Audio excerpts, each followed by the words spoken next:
Did Edith Godwinson arrange to have a nobleman assassinated at King Edward's court at Christmas in 1064?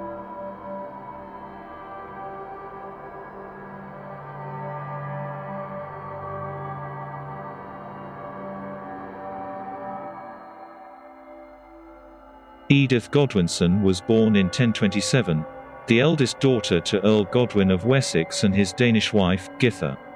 She was apparently beautiful, very well educated, graceful and intelligent. Of all of her siblings, it seems that she was closest to her older brother Tostig, who became Earl of Northumbria in 1055. She married the half-Norman Edward in 1045 and was crowned, unusual for the time. In later years, Edith became one of the king's inner circle of advisors, along perhaps with her brothers, Earls Harold, Leofwin, Gurth and Tostig, as their father was. Their marriage was childless, and supposedly it was never even consummated. In no contemporary source are any mistresses mentioned, and whether the marriage's lack of issue was due to something medical or moral, if true, we will never know.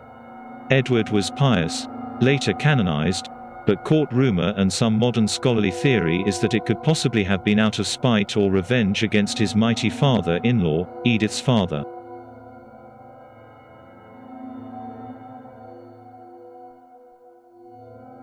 He was involved in the brutal torture and blinding of Edward's brother Alfred in 1036, albeit probably indirectly, and he swore many solemn oaths over the years, with supporting oath-sayers, a bit like guarantors of integrity, to declare that he was merely escorting Prince Alfred to his billet on the royal orders of Canute's son, King Harold Harefoot, who wished to wipe out all rivals. Godwin owed his meteoric rise to power to King Canute, who ruled England from 1016 to 1035. He was then a young man on the make and sought to win favor with anyone powerful, like Canute and his successors, following their orders closely, no matter what the deed. But Edward was understandably bitter and never forgave him.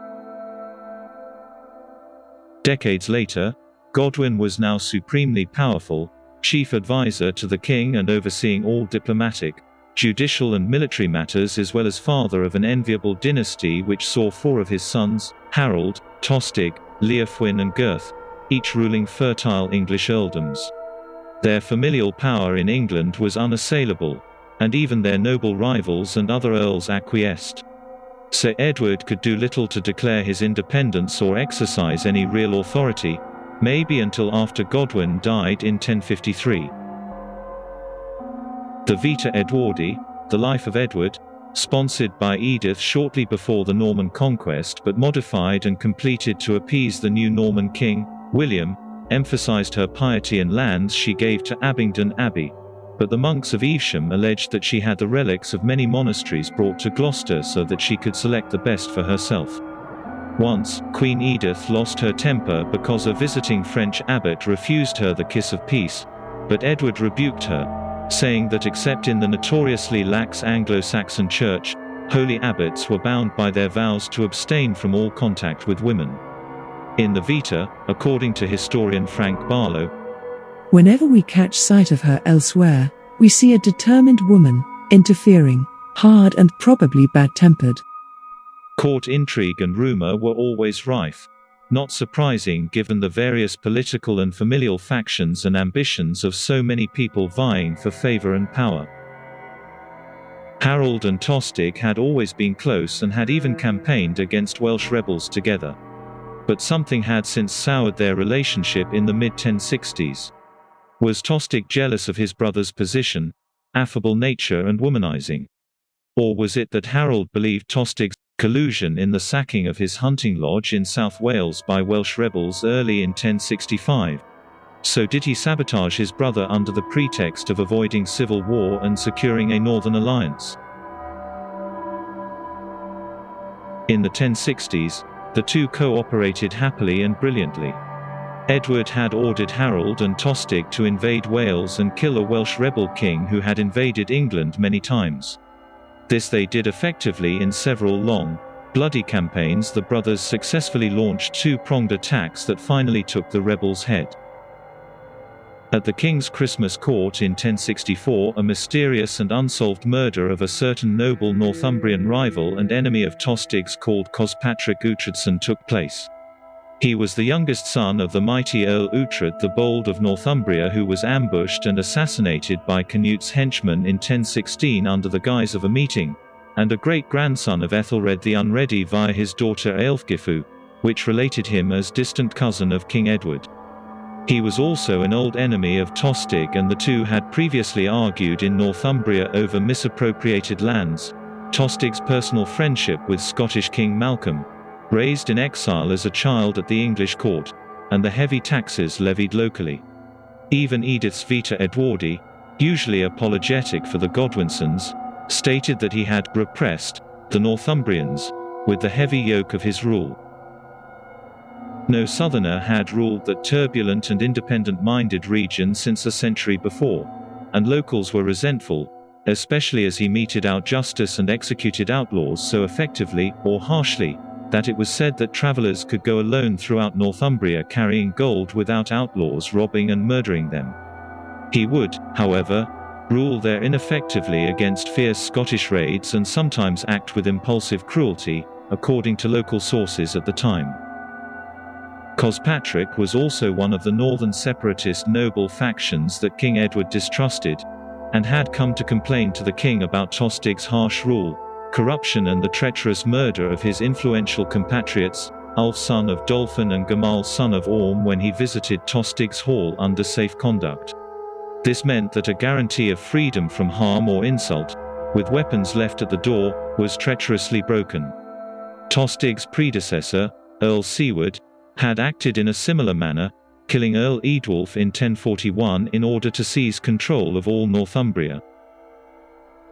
Some said it was even Edward that had ordered these killings himself to help his beloved Tostig to rule there. Edward saw Tostig as a son he never had, even though it was the older Harold, his designated heir as depicted in the Bayeux tapestry, who succeeded him.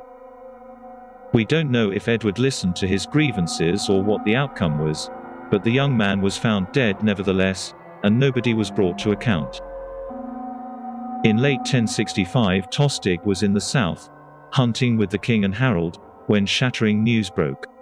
Tostig's rule, heavy taxation, which reaped fortunes for the earl and king, and murders sparked a huge revolt against him.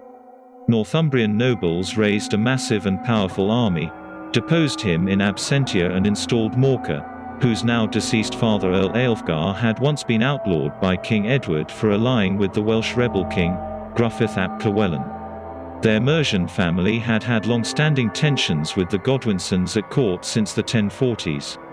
Morcar's older brother, Earl Edwin of Mercia, met the northern rebel army at Northampton after they had ravaged, raped and murdered their way south, attacking anyone who would not support them. Maybe there were aggrieved Welsh soldiers and mercenaries in this army as there were northerners. Harold was sent by the irate Edward to suppress this revolt, but, unwilling to fight a civil war and leave England exposed to threats of a looming Norman invasion. He negotiated for days in tense meetings, but ultimately, as the rebels were too well organized and supported, he could see that his brother's cause was lost, and made terms. At court Edward, Tostig and Edith were furious. Tostig accused Harold of fomenting the revolt. Accusations flew around the court, tempers boiled, and the king was forced to outlaw Tostig. Was this inactivity Harold's revenge against Tostig? The ousted earl sailed off with his family to Flanders vowing bitter revenge, which ultimately ended in the bloodbaths of 1066 and the fall of Anglo-Saxon England.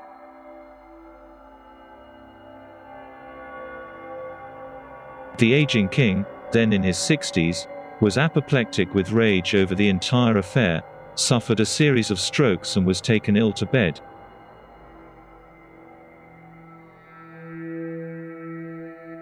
Over the succeeding centuries, this obscure court assassination was blamed on Queen Edith, whose accusers included Florence of Worcester, Simeon of Durham and John of Worcester.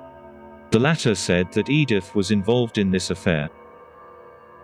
Even the Vita has difficulty denying her guilt, yet neither Edith nor anyone else was ever brought to justice.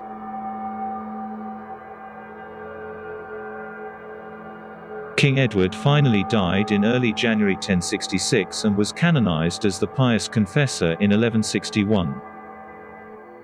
The new Norman regime, fresh from bloody conquest and eager to excuse Duke William's lack of royal blood and right to succession, airbrushed King Harold out of history, called him an oathbreaker and usurper, and sought feverishly to align William directly to his kinsman, King Edward, whom he supposedly bestowed the crown to in 1051. It is suspicious that Norman chroniclers writing before 1066 make no mention at all of any succession promised to William from Edward. Could the confessor have been in dire need of confession? Was it the king himself that really ordered the murder of Cospatric, and that Norman French propaganda ever since has blamed his queen, Edith Godwinson, the daughter of the hated Earl Godwin, the sister of the tainted usurper, Harold Godwinson?